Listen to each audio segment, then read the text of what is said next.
जो कहते हैं ना कि भूत प्रेत नहीं होते हैं। बहुत डर लगा था मुझे, ये रोम रोम खड़े हो गए थे कि ये अदृश्य चीज है क्या। बहुत ही आश्चर्यजनक सी चीजें आप बता रहे हो, और मेरा भी जो है ना रोआ रोआ खड़ा होने लग रहा है। कभी कभी वहाँ चमकते हुए रात को बादल आते, जगमगाती हुई लाइटें इधर से इधर जाती। वो आज भी यहाँ पंचमी के दिन साक्षात पूरे आश्रम में भ्रमण करते हैं। संसार क्रांति देखने वाले सारे दर्शकों ने देसी पत्रकार धर्मों की राम राम। और भाई और सीट पर कोई और को नहीं, महाराज जी हैं स्वामी श्री 108 स्वामी ऋषि आनंद जी महाराज। महाराज जी प्रणाम आंटे दर्शक। जय श्री राम, हर हर महादेव। महंत जी एक बार फिर 10 दिन बाद मुलाकात आपसे हो रही है जी, और बड़ा ही भव्य कार्यक्रम रहा आपका 30 नवंबर 2025 का, जिसमें कि आपको महंत नियुक्त किया गया, प्रतिष्ठित करी गई यहाँ की हनुमानगढ़ सिटी जो है, हनुमानगढ़ टाउन है जो जी। और कैसा महसूस कर रहे हो आप? और आपके जो गुरु जी की अगर मैं बात करूं, महामंडलेश्वर स्वामी हरिप्रकाश जी महाराज जी की, उनका जो आशीर्वाद आपके ऊपर बना जी, इसके बारे में क्या कहना चाहोगे? सबसे पहले तो सभी को जय श्री राम। जी, मैं स्वामी ऋषि आनंद, जी शिष्य महामंडलेश्वर स्वामी हरिप्रकाश जी महाराज, उदासीन संप्रदाय। जी ये सब गुरु की कृपा है, जी उनकी कृपा के बिना कुछ भी नहीं है। जी गुरु की कृपा सेवा से ही प्राप्त होती है।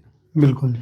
गुरु ढूंढे नहीं जाते, हम्म, गुरु खुद शिष्य को ढूंढते हैं, जी और आपका प्रारब्ध ही आपको कहीं ना कहीं खींच के लेके जाता है। बिल्कुल जी। महंती के बाद बहुत, अभी तो शुरुआत है, 10 दिन बीते हैं, पर बहुत अच्छा महसूस हो रहा है, उनकी कृपा है। और तो महाराज जी आप शक्तिमान से कम नहीं है।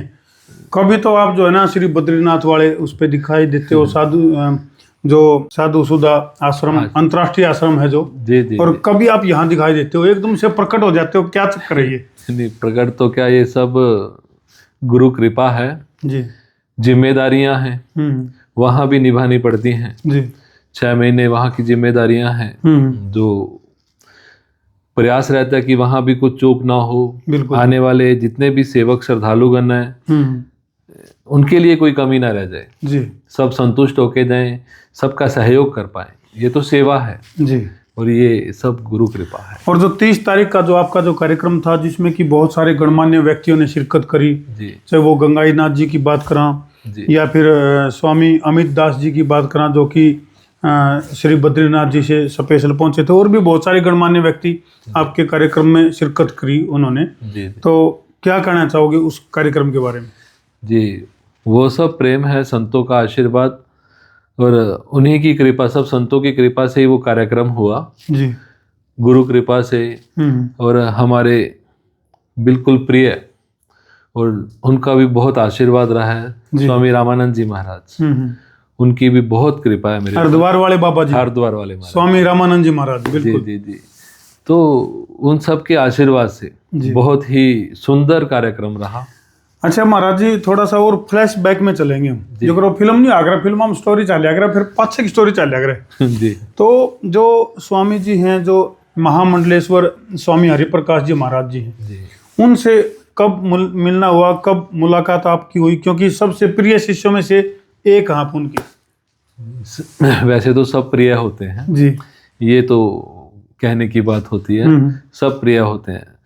गुरु सबके प्रति एक समान प्रेम रखते हैं। फिर भी बड़ा दायित्व तो दिया आपको, बड़ी जिम्मेदारी जो है ना वो दी है आपको। तो वो गुरु जी ही कहते हैं कि परीक्षा में वही बैठता जो परीक्षा देने के काबिल होते हैं जी, और जो उस क्लास को एकदम क्लियर करते, तो स्वाभाविक है वो अगली क्लास में तो स्वयं टीचर ही कहते कि अब आप नेक्स्ट क्लास में बिल्कुल जी बढ़ गए हो। तो शुरुआत की बात करूं, वैसे तो गुरु जी का हमारे फैमिली में आना जाना रहता था। मेरी सिस्टर के घर पे उनका आना जाना, वो उनके पूरी फैमिली गुरु जी के शिष्य हैं। मेरा भी उनके घर जाना हुआ सिस्टर के पास, वहीं फर्स्ट टाइम मैंने दर्शन किए थे। ये होगा 2005-06 के करीब। अच्छा जी। तब से मन में ये भाव आ गया था कि मुझे संत बनना और इनके सानिध्य में रहना। अच्छा, ऐसी कौन सी वो घटना थी जिसने कि आपको प्रभावित किया, और आपके गुरुजी के अंदर ऐसी कौन सी विशेषता लगी जिसके कारण प्रभावित होके आपने जो है ना उनके साथ ही लग लिया आप? एक तो एकदम सरल सहज, कोई घुमाने वाली बात नहीं, कोई प्रपंच नहीं, कोई भ्रम में डालने वाली बात जी। जो मेरा अंतर्मन जिसे खोज रहा था कि कोई ऐसे मुझे गुरु मिले जी। होता है ना कि मेरी जैसी सोच है तो स्वाभाविक है वैसे ही हमें सामने वाले इंसान मिले, बिल्कुल। तो वैसा गुरु के लिए भी होता है। मैंने अभी पहले भी कहा कि गुरु ढूंढना नहीं पड़ता, गुरु सहज आपकी लाइफ में आ जाते हैं। बात है स्वीकार करने की जी। ऐसे ही वो वाक्य हुआ, हादसा हुआ जिसमें गुरुजनों के दर्शन हुए, मन में वो छाप गहराई में चली गई, तो मन से दीप प्रज्वलित हो गया और अंदर से ही वो आवाज आई कि नहीं मुझे इनके सानिध्य में जा। और उस टाइम तो मेरे मन से ये बात भी निकली, अपनी सिस्टर को बोल रहा हूँ गुरु कि आप अपने गुरुजी को बोलो ना मुझे साथ रख लें। अच्छा जी। उस वक्त मेरी बहन मुझे कह रही है कि थप्पड़ मारूंगी, बाबा बनना है क्या? अच्छा। पर भविष्य में जो लिखा था जो वो होनी मुंह चढ़ के बोल रही थी जी, और वैसा हुआ जी। तो महाराज जी ने बहुत एक बड़ी जिम्मेदारी आपको दी है, महंत उससे प्रतिष्ठित किया है आपको। जी जी। तो ऐसे में आपका श्री बद्रीनाथ जी जो आपका अंतर्राष्ट्रीय साधु सुधा जो आश्रम है जी, वहाँ का थोड़ा सा जो अनुभव है वो श्रद्धालुओं के साथ मैं चाहूँगा कि आप साझा करो। जी, वहाँ का अनुभव ऐसा है कि एक तो वहाँ का जो वातावरण है जी, वहाँ स्ट्रगल बहुत है। ओके। वहाँ हर व्यक्ति ज़्यादा टाइम तक रुक भी नहीं सकता है। जी। ये भी भगवान की ही कृपा है, उन्होंने रखा है हमें। वहाँ के अनुभव बहुत कि कुछ तो एक चीज़ ऐसे भी होती है कि कुछ चीज़ें होती हैं जो हम शेयर करना भी चाहें तो वो नहीं कर पाते, कर भी नहीं सकते। पर ऐसे वाक्य हैं, वहाँ तपोभूमि है, कंकर कंकर में शंकर है वहाँ। कभी कभी वहाँ चमकते हुए रात को बादल आते हैं। अच्छा जी। जो एक तो अंधेरा है और हजारों बादल हैं वहाँ। हजार बादलों में एक इकलौता एक ऐसा बादल है जो लाइट जलती है जिसके अंदर। अच्छा जी। कोई रिफ्लेक्शन नहीं है वहाँ, फिर भी वो चमक रहा है। नर और नारायण पर्वत है जी। मेरा क्या था, कभी कभी मैं एकांत मुझे बहुत प्रिय है। सब लोग सो रहे हैं, मैं बाहर आश्रम के बाहर बैठ जाता हूँ। नारायण पर्वत से नर पर्वत की तरफ जगमगाती हुई लाइटें इधर से इधर जाती जी। वो लाइटें कुछ और ही नहीं, वो दिव्य पुंज बोलते हैं वहाँ। अच्छा जी। जो संत महापुरुष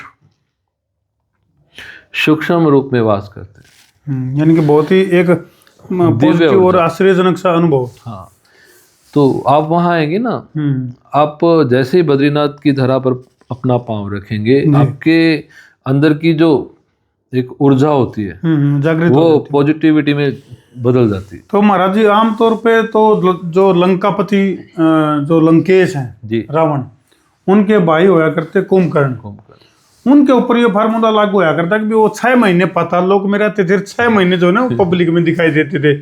अरे कहीं ना कहीं यही फार्मूला आपके ऊपर फिट बैठ रहा है। 6 महीने आप जो है ना वो श्री बद्रीनाथ वाले जो आपके आश्रम है वहां दिखाई देते हो, और 6 महीने जो है हनुमानगढ़ टाउन में दिखाई देते हो। ये पूर्व प्रारब्ध है जी। वहां कोई आविष्कार वगैरह कर रही हो क्या? ये मतलब होते ना तलाश कर रहे हैं हम किसी चीज की जी, जगह नहीं मिल रही। जगह दी उस परमात्मा ने कि आजा बेटा बैठ। साधना का मतलब अंदर से एक तो शौक जी, शौक नहीं, अंतर आत्मा से वो करने की इच्छा जी। स्थान अपने आप चुना उसने तो उसको फिक्र है, उसने जगह भी चुनी। बिल्कुल जी। और वहाँ का जो अनुभव है, क्या अनुभव है, वाह, मतलब आनंद की अनुभूति है वो। आजकल तो फिल्मी गाने हैं ना, कभी सूक्ष्म जो वहाँ की ऊर्जाएं हैं वो आपके साथ खड़ी होके आपसे बातें करके चली जाएगी। आपको पता बाद में चलेगा कि तो कुछ और था, इंसान नहीं था। अच्छा जी। इंसान नहीं